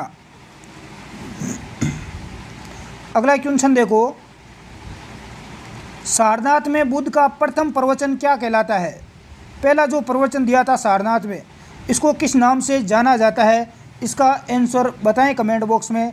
तो इसे धर्म चक्र प्रवर्तन कहा जाता है। इसका राइट आंसर डे हो जाएगा। अगला क्वेश्चन देखें, बुद्ध के गृह त्याग का प्रतीक चिन्ह क्या है? ये प्रतीक चिन्ह ध्यान रखना, पूछे जाते हैं। घोड़ा, हाथी, बैल या भेड़? तो बुद्ध का गृह त्याग का प्रतीक क्या है? घोड़ा है। क्या है? घोड़ा। बढ़ते हैं अगले क्वेश्चन की ओर। गौतम बुद्ध द्वारा भिक्षुणी संघ की स्थापना कहाँ की गई? सारनाथ, कपिलवस्तु, वैशाली या गया में? भिक्षुणी संघ की स्थापना कहाँ पर की? बिल्कुल वैशाली में की थी। इसका राइट आंसर से हो जाएगा, वैशाली। बढ़ते हैं अगले क्वेश्चन की ओर। अगला क्वेश्चन स्क्रीन पर आ चुका है। सर्वप्रथम शून्यवाद का प्रतिपादन करने वाले बौद्ध दार्शनिक कौन थे? यानी शून्य का सिद्धांत सबसे पहले किसने दिया? असंग, वसुबंधु, नागार्जुन या दिडनाग? तो इसका राइट आंसर क्या हो जाएगा? नागार्जुन। क्या हो जाएगा? नागार्जुन। इसका से राइट आंसर है। शून्य का जो सिद्धांत दिया था सबसे पहले वो नागार्जुन के द्वारा दिया गया। अगला क्वेश्चन, स्वामी महावीर का मूल नाम क्या था? ए है सिद्धार्थ, बे गौतम, से वर्धमान, दे है इनमें से कोई नहीं। तो इनका जो मूल नाम था वो था वर्धमान। इसका राइट आंसर से हो जाएगा। अगला प्रश्न स्क्रीन पर आ चुका है। किसे एशिया की रोशनी भी कहा जाता है? महत्वपूर्ण क्वेश्चन, स्टार लगाओ। एशिया की रोशनी किसे कहा जाता है? महात्मा गांधी, गौतम बुद्ध, माओ से तुंग, अकबर? एशिया की रोशनी किसे कहा जाता है? गौतम बुद्ध को कहा जाता है, ध्यान रखना। अगला क्वेश्चन देखो, दिलवाड़ा के जैन मंदिरों का निर्माण किसने करवाया? चोलू ने, चंदेलू ने, चालुक्यों ने या राष्ट्रकूटों ने? दिलवाड़ा के जो जैन मंदिर है उनका निर्माण किसके द्वारा करवाया गया? बिल्कुल चालुक्यों या सोलंकियों के द्वारा करवाया गया। से राइट आंसर हो जाएगा। अगला प्रश्न, नागार्जुन कौन थे? नागार्जुन कौन थे? ग्रीक राजा, वैष्णव संत, जैन मठवासी या बौद्ध दार्शनिक? तो नागार्जुन कौन थे? बिल्कुल बौद्ध दार्शनिक थे। ये एग्जाम में पूछा जाता है प्रश्न, बौद्ध दार्शनिक। अगला प्रश्न, जैन परंपरा के अनुसार महावीर कौन से तीर्थकर थे? जैन परंपरा के अनुसार स्वामी महावीर कौन से तीर्थकर थे? जैनयू में 24 तीर्थकर हुए हैं, तो ये कौन से नंबर के थे? पहले, 10वें, 18वें या 24वें? तो बिल्कुल इसका आंसर क्या हो जाएगा? 24वें तीर्थकर थे। कौन से थे? 24वें। अगला प्रश्न, जैन धर्म का आधारभूत बिंदु क्या है? कर्म, निष्ठा, अहिंसा या विराग? जैन धर्म का आधारभूत बिंदु क्या होगा? बिल्कुल क्या होगा? आंसर बताएं। इसका राइट आंसर से हो जाएगा अहिंसा। क्या था? अहिंसा था। अगला प्रश्न, जियो और जीने दो किसने कहा? बहुत ही अच्छा क्वेश्चन है। जियो और जीने दो ये किसने कहा था? स्वामी महावीर, गौतम बुद्ध, महात्मा गांधी या विनोबा भावे?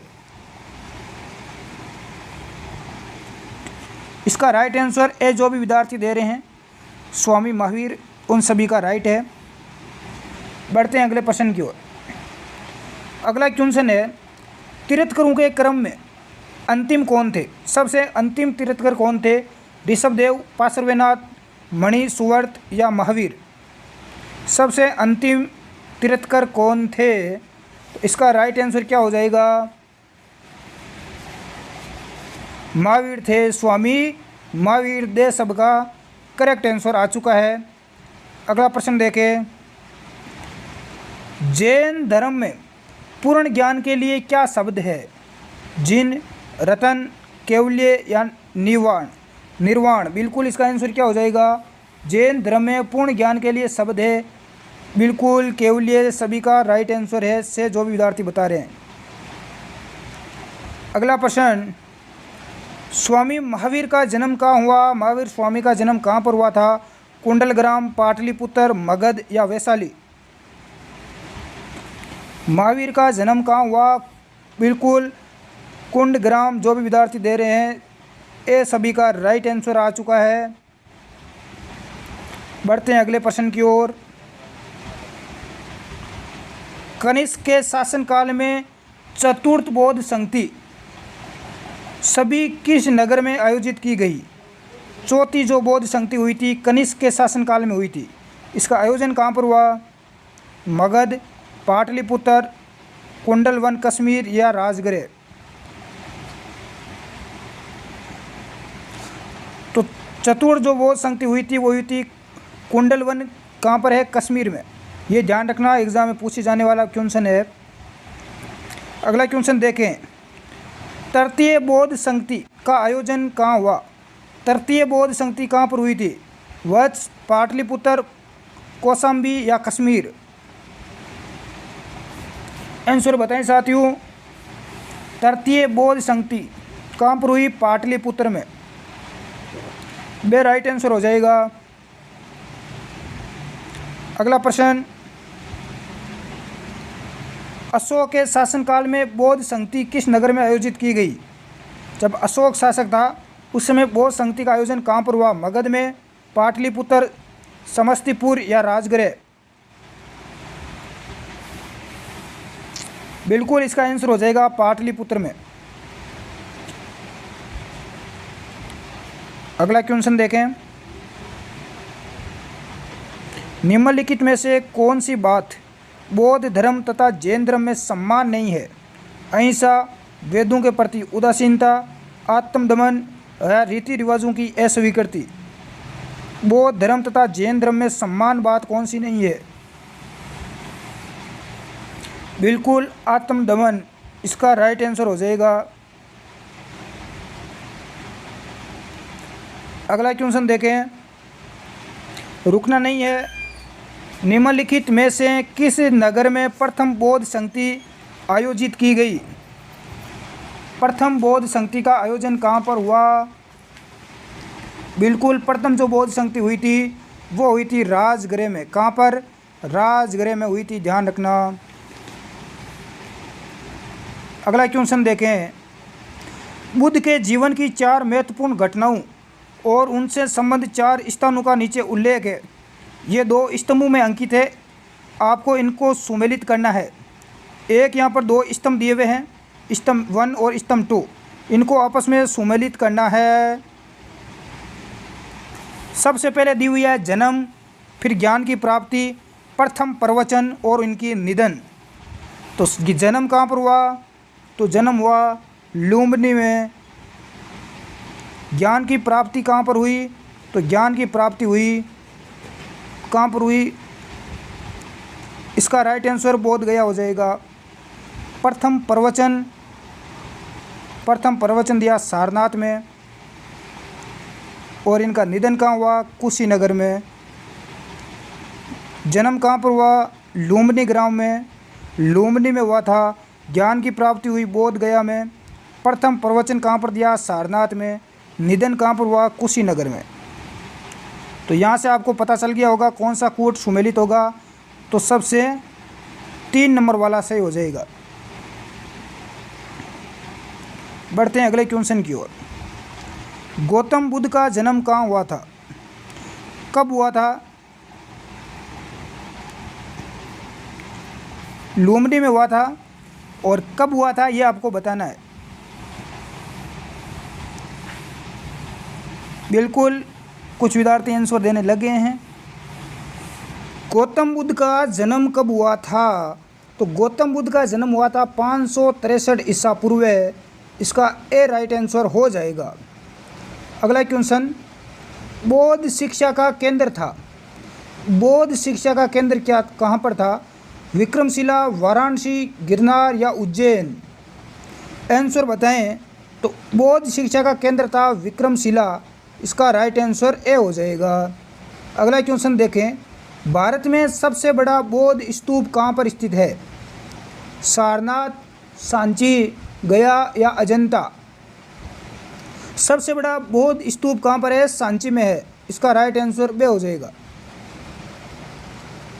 अगला प्रश्न देखें, निम्न में से किस ग्रंथ में सर्वप्रथम देवकी के पुत्र कृष्ण का वर्णन किया गया है?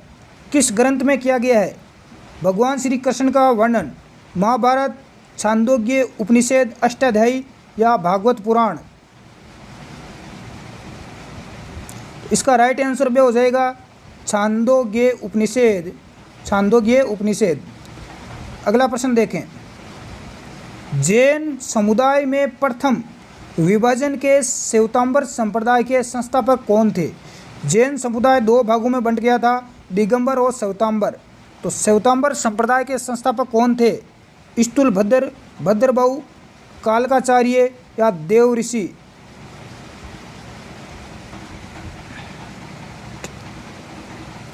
तो इसके संस्थापक थे श्वेतांबर के स्थूलभद्र, ध्यान रखना, और दिगंबर के थे भद्रबाहु। अगला प्रश्न, भारत में सबसे प्राचीन विहार है? नालंदा, उदंतपुरी, विक्रमशिला या भाजा? भारत में सबसे पुराना विहार है नालंदा। कौन सा है? नालंदा। अगला प्रश्न, प्रथम जैन महासभा का आयोजन कहाँ हुआ था? पाटलिपुत्र, वल्लभी, आबू या पावा? प्रथम जैन महासभा का आयोजन कहाँ पर हुआ? तो ये हुआ था पाटलिपुत्र में। जो भी विद्यार्थी ए दे रहे हैं सभी का राइट आंसर है। अगला क्वेश्चन देखें, द्वितीय जैन महासभा का आयोजन कहाँ हुआ? पहली पाटलिपुत्र में हुई, दूसरी कहाँ पर हुई थी जैन महासभा? तो इनकी दूसरी जो महासभा हुई थी वो कहाँ पर हुई? इसका आंसर बताएं। बिल्कुल नीचे कमेंट बॉक्स में आंसर दें। जो विद्यार्थी बे दे रहे हैं वल भी उन सभी का राइट है। पहली जैन महासभा हुई पाटलिपुत्र में, दूसरी हुई वल्लभी में। अगला प्रश्न देखें, जैन साहित्य का संकलन किस भाषा व लिपि में है? संस्कृत व देवनागरी, प्राकृत व अर्धमागधी, पाली व पूर्णमागधी, संस्कृत व बर्मी। बिल्कुल इसका राइट आंसर क्या हो जाएगा? जैन साहित्य का संकलन किस भाषा व लिपि में है? तो ये प्राकृत, बिल्कुल प्राकृत और अर्धमागधी बिल्कुल सभी का राइट है जो वे बता रहे हैं। अगला प्रश्न देखें, जैन धर्म श्वेतांबर व दिगंबर संप्रदायों में कब विभाजित हुआ? आपको पता है जैन धर्म दो भागों में बंट गया था, एक तो श्वेतांबर और दिगंबर। कब की घटना है? चंद्रगुप्त मौर्य के शासनकाल के समय, अशोक, कनिष्क या इनमें से कोई नहीं। तो उस समय शासक कौन थे? चंद्रगुप्त मौर्य थे। और इसी समय आपको पता है भयंकर अकाल पड़ा था। अगला क्वेश्चन देखें,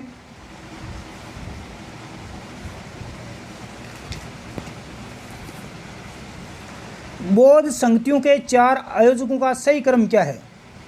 बौद्ध जो 4 संगतियां हुई थी किन किन शासकों के काल में हुई, इसका आपको क्रम पूछा गया है।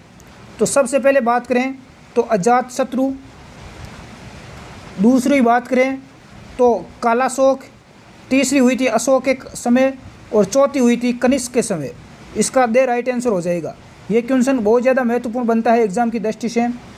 अजातशत्रु, कालाशोक, अशोक व कनिष्क, रट लेना इसको, अजातशत्रु, कालाशोक, अशोक और कनिष्क। अगला,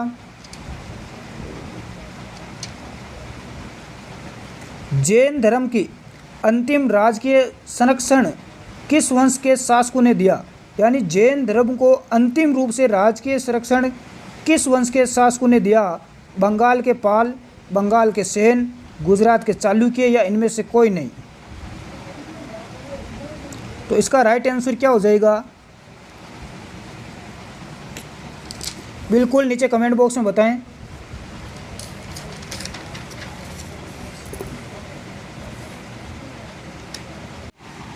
तो बिल्कुल इसका राइट आंसर जो भी विद्यार्थी से दे रहे हैं गुजरात के चालुक्य वंश ने, तो इसका राइट आंसर बिल्कुल सही होगा, सभी का करेक्ट है। अगला क्वेश्चन, सूची 1 और 2 को यहाँ पर मिलान करना है। सूची 1 और 2 की बात करें तो यहाँ पर आप देख सकते हैं एक तरफ नाम दिया गया है सुधोधन, महामाया, महाप्रजापति गौतमी और यशोधरा। इनकी बात करें तो सुधोधन का मिलान हो जाएगा बिल्कुल सारनाथ। महामाया की बात करें तो बोध गया, महाप्रजापति गौतमी की बात करें तो लुम्बिनी और यशोधरा की बात करें तो कुशीनगर। तो ये बिल्कुल चारों पहले से ऑलरेडी मिलान इनका सही है। तो इसका कूट सुमेलित क्या हो जाएगा? ए हो जाएगा। अगला प्रश्न देखें, इसमें भी सूची 1 और 2 को मिलान करना है। यहाँ पर दिया हुआ है चन्ना, कंठक, बिल्कुल आलार कलाम व रुद्रक, रामपुत्र और निरंजना। ठीक है, तो इनका मिलान भी क्या हो जाएगा? चन्ना बुद्ध का सारथी था, महात्मा बुद्ध का सारथी का नाम था चन्ना। जो रथ सारथी कौन होता है? जो रथ चलाता है। ठीक है, कंठक, कंठक कौन था? बुद्ध का प्रिय घोड़ा, महात्मा बुद्ध के प्रिय घोड़े का नाम था कंठक। ध्यान रखना, बुद्ध के प्रथम गुरुदेव कौन थे? आलार कलाम व रुद्रक, रामपुत्र, ये पहले गुरु थे। यदि बात करें यहाँ पर निरंजना की, तो नदी जिसके तट पर बुद्ध ने संबोधि प्राप्त की, कौन सी नदी? निरंजना। कौन सी नदी? निरंजना। तो इसका राइट आंसर यहाँ पर ए हो जाएगा। अगले प्रश्न की बात करें तो निम्नलिखित में से सबसे प्राचीन राजवंश कौन सा है? सबसे पुराना राजवंश मौर्य, गुप्त, कुषाण या कण्व? तो सबसे प्राचीन राजवंश कौन सा है? बिल्कुल आंसर बताएं नीचे कमेंट बॉक्स में।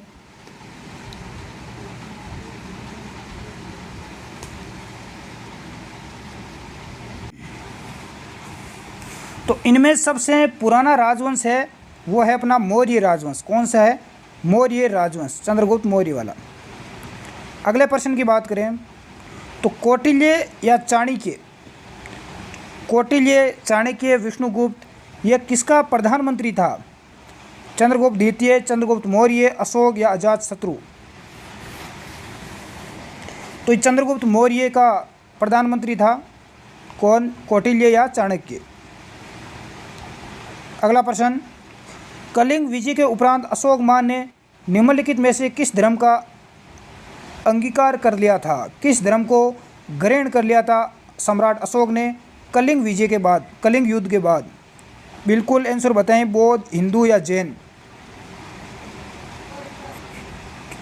बौद्ध धर्म को अपना लिया था। इसका राइट आंसर बे हो जाएगा। अगला प्रश्न, चंद्रगुप्त के शासन विस्तार में किसने मुख्य रूप से मदद की चंद्रगुप्त की? शुद्धोधन, उमागुप्त, शूद्रक या चाणक्य? तो चंद्रगुप्त की मदद की थी उसके प्रधानमंत्री चाणक्य ने, उसके गुरु चाणक्य ने। अगला प्रश्न, सांची किस कला व मूर्ति का निरूपण करता है? जैन, बौद्ध, मुस्लिम या ईसाई? तो सांची में किसका स्तूप है? बौद्ध धर्म का है। इसका राइट आंसर बे हो जाएगा, बौद्ध। अगला प्रश्न, निम्नलिखित में से कौन सा बौद्ध पवित्र स्थल निरंजना नदी पर स्थित था? बोध गया, कुशीनगर, लुम्बिनी या ऋषिपतन? आंसर बताएं, निरंजना नदी पर स्थित कौन सा पवित्र स्थान था?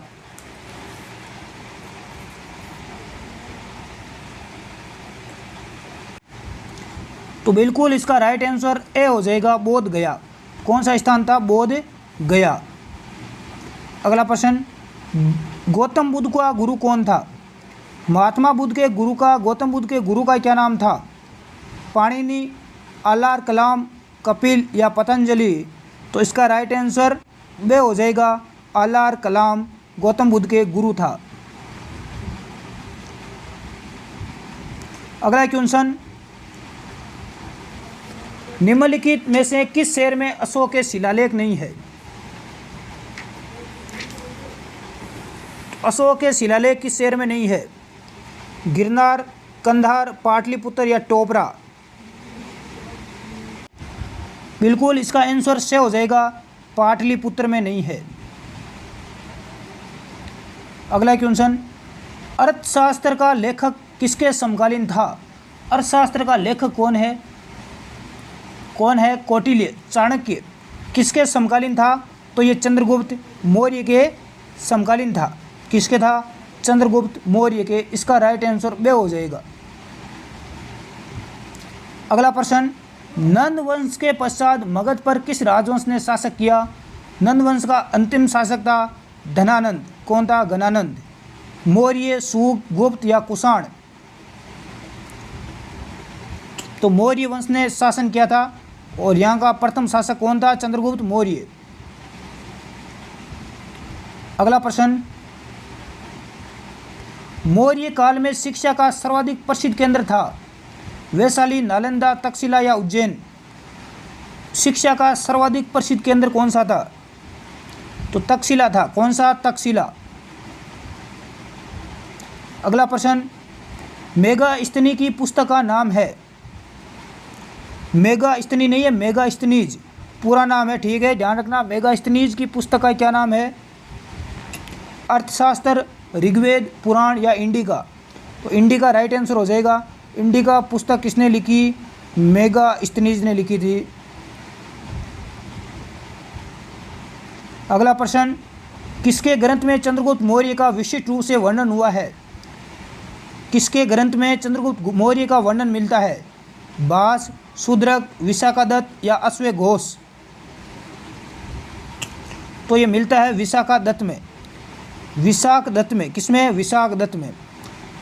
जो चाणक्य थे इसके गुरु, उन्होंने अर्थशास्त्र जो लिखा था उसमें चंद्रगुप्त मौर्य का कहीं वर्णन नहीं मिलता है, ये ध्यान रखना। अगला प्रश्न, प्राचीन भारत का वह प्रसिद्ध शासक जिसने अपने जीवन के अंतिम दिनों में जैन धर्म को अपना लिया था? चंद्रगुप्त, अशोक, समुद्रगुप्त या बिंदुसार?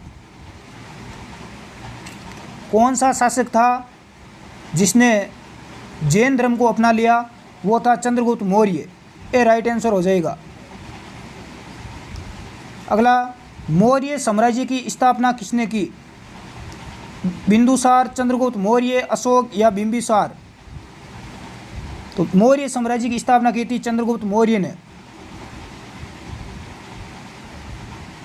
अगला क्वेश्चन, मौर्य साम्राज्य में प्रचलित मुद्रा का क्या नाम था? पण, तोल, काकणी या दिनार? मौर्य साम्राज्य में कौन सी मुद्रा चलती थी? तो पण हो जाएगा इसका ए राइट आंसर। अगला क्वेश्चन, निम्नलिखित में से कौन मौर्य वंश का शासक नहीं है? अजातशत्रु, चंद्रगुप्त मौर्य, अशोक या बिंदुसार? तो मौर्य वंश का शासक कौन सा नहीं है इनमें से? तो अजातशत्रु नहीं है। बाकी चंद्रगुप्त मौर्य, अशोक और बिंदुसार ये तीनों महान शासक हुए हैं मौर्य साम्राज्य के। अगला प्रश्न, निम्नलिखित में से अशोक का उत्तराधिकारी कौन था? कुणाल, बिंदुसार, राहुल या इनमें से कोई नहीं? तो अशोक का जो उत्तराधिकारी था वो था, आंसर बताएं।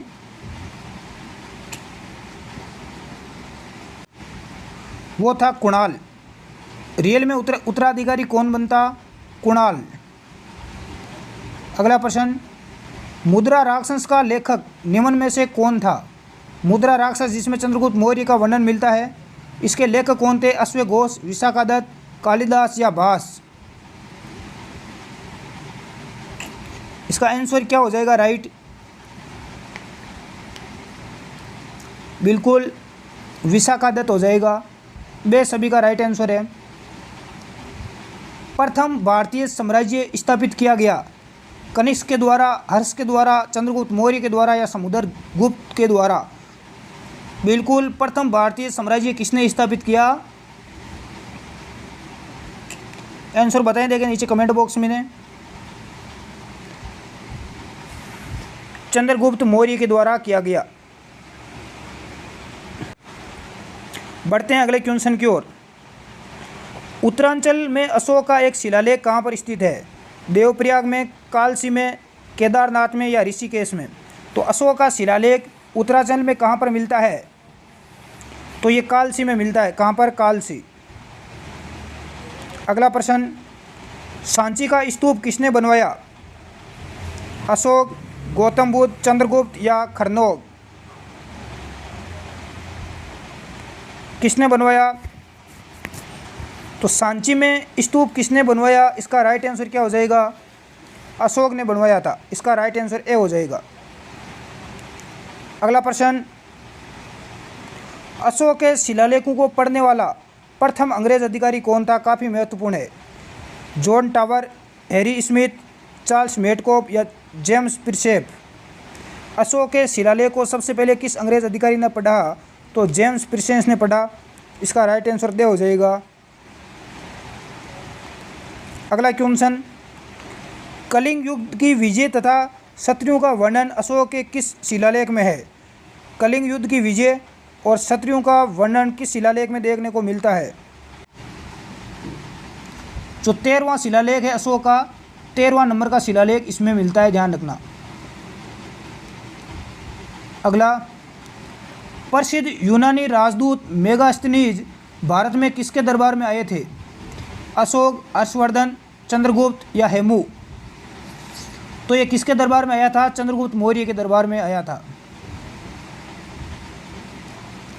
अगला प्रश्न, चंद्रगुप्त मौर्य ने सेल्यूकस को कब पराजित किया? 352, 305, 173 या 261 ईसा पूर्व? तो चंद्रगुप्त ने सेल्यूकस को 305 ईसा पूर्व पराजित किया। अगला प्रश्न, निम्नलिखित में से कौन सा राजा प्राय जनता के संपर्क में रहता था? चंद्रगुप्त, अशोक, विक्रमादित्य या बिंदुसार? सीधा जनता के संपर्क में रहने वाला शासक कौन था? अशोक था।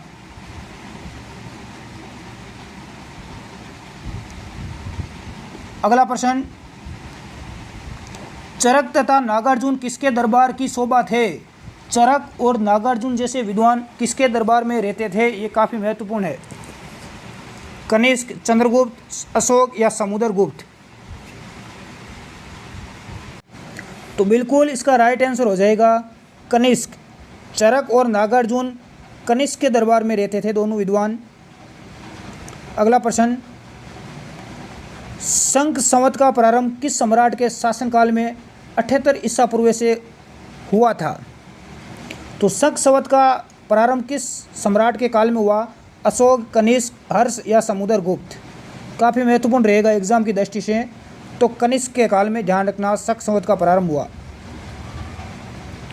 अगला, तक्षशिला विश्वविद्यालय कहाँ पर स्थित है? पाकिस्तान, भारत, बांग्लादेश या बर्मा? तो तक्षशिला विश्वविद्यालय कहाँ पर है? पाकिस्तान में है।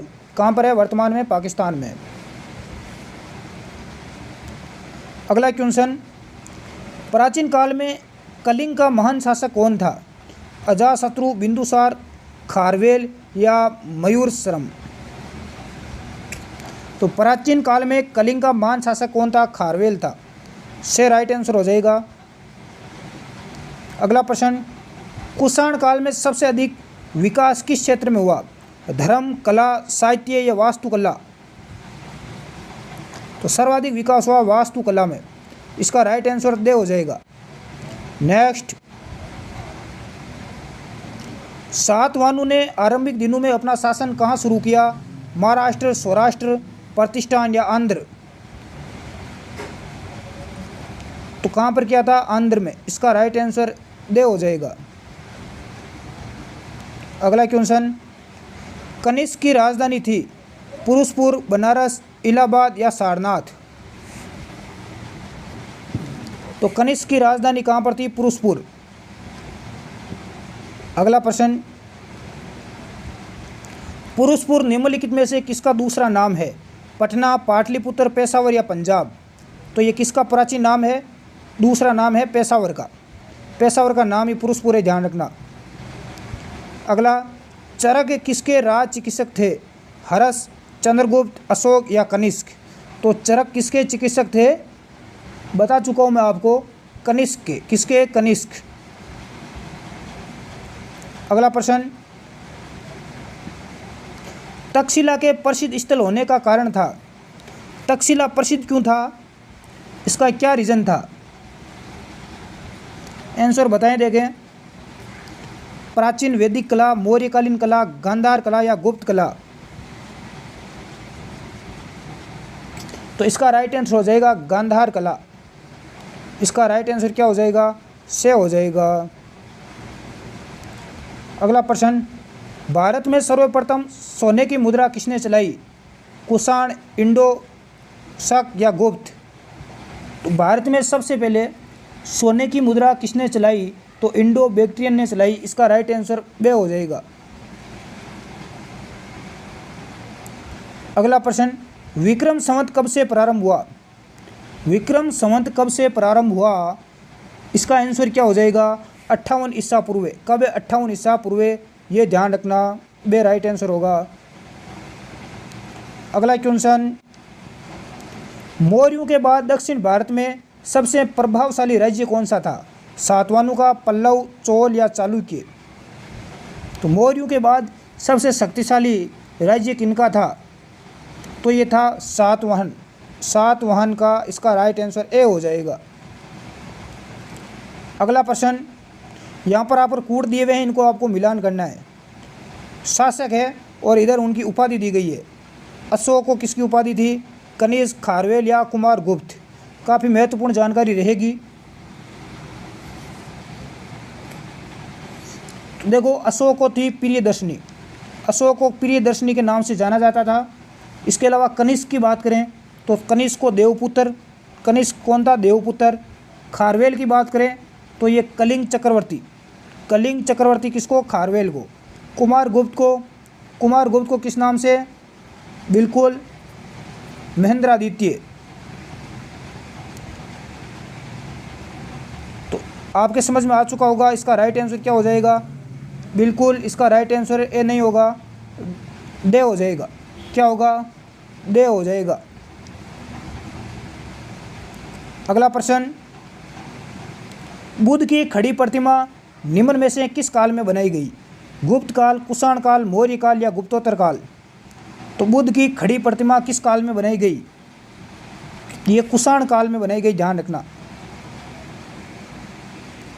अगला प्रश्न, शोक वंश के बाद किस वंश ने भारत पर राज किया? सातवाहन, कुषाण, कण्व या गुप्त? तो शोक वंश के बाद, सोंग वंश के बाद भारत पर कण्व वंश ने शासन किया था। अगला प्रश्न, किस चीनी जनरल ने कनिष्क को हराया? कनिष्क को किसने हरवाया था? किस चीनी जनरल ने? आंसर क्या हो जाएगा? पेन चाओ। इसका राइट आंसर ए हो जाएगा, पेन चाओ। अगला प्रश्न, गुप्त वंश का संस्थापक कौन था? गुप्त वंश का संस्थापक कौन था? आंसर बताएं। अरे अब बहुत ही नज़दीक आ चुके हैं, क्लास अपनी समाप्त होने वाली है। काफ़ी क्वेश्चन हमने कवर कर लिए, गुप्त काल तक हम पहुंच चुके हैं। तो गुप्त वंश का संस्थापक ये तो बता दो, श्रीगुप्त था। कौन था? श्रीगुप्त से इसका करेक्ट आंसर है लाडलू। बढ़ते हैं अगले प्रश्न की ओर। अगला प्रश्न, गुप्त किसके सामंत थे? गुप्त किसके सामंत थे? मौर्यों के, कुषाणों के, सातवाहनों के या इनमें से कोई नहीं? तो गुप्त किसके सामंत थे? तो ये कुषाणों के शासक सामंत थे, ध्यान रखना। किसके? कुषाणों के। अगला प्रश्न देखो, गुप्त वंश के किस शासक ने सर्वप्रथम महाधिराज की उपाधि धारण की? गुप्त वंश का कौन सा शासक था जिसने महाधिराज की उपाधि धारण की? श्रीगुप्त, चंद्रगुप्त प्रथम, बिल्कुल, घटोत्कच गुप्त, समुद्रगुप्त? इसका राइट आंसर बे हो जाएगा, चंद्रगुप्त प्रथम ने। अब थोड़ी देर की और क्लास है, हिम्मत बनाए रखें। गुप्त शासन के दौरान निम्नलिखित में से ऐसा व्यक्ति कौन था जो एक महान खगोल विज्ञानी और गणितज्ञ था? गुप्त शासन के दौरान भानुगुप्त, बाणभट्ट, आर्यभट्ट या वराहमिहिर? ये क्वेश्चन काफ़ी महत्वपूर्ण बनता है यहाँ पर। तो कौन सा था? आर्यभट्ट था। आर्यभट्ट ने, आपने सुना होगा कि सूर्यों की खोज किसने की? कि आर्यभट्ट ने की। तो ये महान खगोल विज्ञानी और गणितज्ञ था गुप्त शासन काल के दौरान। अगला प्रश्न, गुप्त शासकों की सरकारी और दरबारी भाषा थी पाली, प्राकृत, हिंदी या संस्कृत? बिल्कुल, इनकी भाषा कौन सी थी? संस्कृत भाषा थी। दे राइट आंसर हो जाएगा। अगला प्रश्न देखें, अजंता चित्रकारी का विषय वस्तु निम्नलिखित में से किससे संबंधित है? जैन धर्म, बौद्ध धर्म, वैष्णव मत या शैव मत? आंसर बताएं। देखें, अजंता चित्रकारी का विषय वस्तु किससे संबंधित है? इसका राइट आंसर बे हो जाएगा, बौद्ध धर्म से है। किससे है? बौद्ध धर्म से। अगला प्रश्न देखें, उत्तर गुप्त युग में जो विश्वविद्यालय प्रसिद्ध था वह? उत्तर गुप्त युग में कौन सा विश्वविद्यालय प्रसिद्ध था? कांची, तक्षशिला, नालंदा या वल्लभी? इसका राइट आंसर हो जाएगा नालंदा विश्वविद्यालय। कौन सा? नालंदा विश्वविद्यालय। अगला प्रश्न देखें, एरन अभिलेख का संबंध किस शासक से है? ब्रह्मगुप्त, चंद्रगुप्त प्रथम, चंद्रगुप्त द्वितीय या भानुगुप्त? एरन अभिलेख का संबंध भानुगुप्त से है। इसका राइट आंसर दे हो जाएगा। फायान किसके शासनकाल में भारत आया? काफ़ी महत्वपूर्ण है, कई एग्जाम में पूछा जाता है। फायान किसके शासनकाल में भारत आया? चंद्रगुप्त प्रथम, अशोक, हर्षवर्धन या चंद्रगुप्त द्वितीय? तो किसके शासनकाल में भारत आया था? चंद्रगुप्त द्वितीय के शासनकाल में। इसका राइट आंसर दे हो जाएगा साथियों। क्लास काफ़ी लंबी हो गई, मैराथन क्लास, विशाल मैराथन क्लास, कम टाइम में ज़्यादा प्रश्न। एक बार लाइक और शेयर जरूर कर दें। भारतीय संस्कृति का स्वर्ण युग था मौर्य काल, राजपूत काल, चोल काल या गुप्त काल? भारतीय संस्कृति का स्वर्ण काल था, किसका काल था? ये आंसर बताएं। अब आपने इतने यहाँ पर शासकों की पढ़ी, अलग अलग राजवंश देखे, तो स्वर्ण काल, स्वर्ण युग कौन सा था? तो इसका राइट आंसर दे हो जाएगा गुप्त काल। किसका था? गुप्त काल। अगला प्रश्न, फायान कहाँ का निवासी था? फायान कहाँ का निवासी था? भूटान, अमेरिका, चीन या बर्मा? आंसर बताएं। ये चंद्रगुप्त द्वितीय के शासनकाल में भारत आया और ये चीन का निवासी था। कहाँ का? चीन का। चाइनीज़ आइटम था, चाइनीज़ वायरस था। और आज की क्लास समाप्त होती है, लाइव क्लास यहीं पर। बहुत ही गजब की क्लास थी और राजस्थान यानी इंडिया हिस्ट्री के टॉप 172 क्वेश्चन मैंने करवाए जो बार बार एग्जाम में पूछे जा रहे हैं। अब 1% आपके लिए भी है जिसका आंसर जिस भी साथी ने इसको पूरा देखा है लाइव क्लास को, वो ये लाइव क्लास समाप्त होने के बाद जो नीचे वाला कमेंट बॉक्स है, नीचे वाला जो कमेंट बॉक्स है उसमें बाद में कमेंट बॉक्स में बताना पसंद दे रहा हूँ किस गुप्तकालीन शासक को कविराज कहा गया। कविराज किस गुप्त शासक को कहा गया? श्रीगुप्त, चंद्रगुप्त द्वितीय, समुद्रगुप्त या स्कंदगुप्त। 4 ऑप्शन है। कविराज किस गुप्त शासक को कहा गया, ये आपको नीचे वाले कमेंट बॉक्स में बताना है। देखते हैं कौन बताता है वही इनाम का विजेता होगा। धन्यवाद, जय हिंद। आई होप आपको इस क्लास में आनंद आया होगा। तो आपसे रिक्वेस्ट है, काफ़ी मेहनत हमने की है आपके लिए, इसको ज़्यादा से ज़्यादा शेयर करें और अपने व्हाट्सएप स्टेटस पर ज़रूर शेयर करें और एजुकेशन ग्रुप में भी शेयर करें ताकि सभी साथियों तक ये वीडियो ये क्लास पहुंच सकें और हमारा भी हौसला बुलंद हो सकें। PDF फाइल हमारे Telegram group study exam academy में मिल जाएगी जिसका लिंक नीचे डिस्क्रिप्शन बॉक्स में दिया हुआ है। धन्यवाद, जय हिंद।